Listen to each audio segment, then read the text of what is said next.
اور دوسری بات اپنے بارے میں نوٹ کر لیجئے، یہ پاکستان، بچا کھچا Pakistan, what remains of Pakistan, یہ اصل میں ہے کیا؟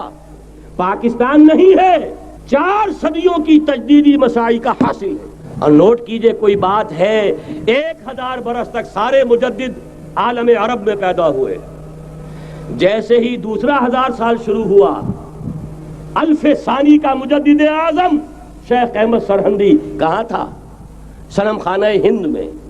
پھر 12ویں صدی کا مجدد اعظم امام الہند شاہ ولی اللہ دہلوی، 13ویں صدی کا مجدد اعظم سید احمد بریلوی، 14ویں صدی ہجری میں شیخ الہند جیسا مجاہد اعظم، اور اسی صدی میں 14ویں صدی ہجری میں اقبال جیسا مفکر، اسی 14ویں صدی ہجری میں مودودی جیسا مصنف، اسی 14ویں صدی ہجری میں مولانا الیاس جیسا مبلغ رحمہم اللہ۔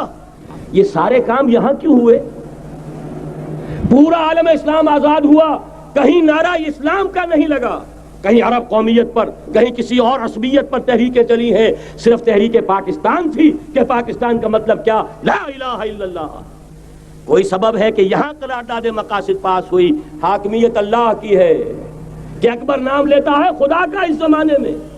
یہ سارا ماضی سامنے رکھیے اور حضور کی دی ہوئی پیشین گوئیوں کا مستقبل سامنے رکھیے، ان دونوں سے ثابت ہوتا ہے اس خطۂ ارضی سے کچھ ہونا ہے۔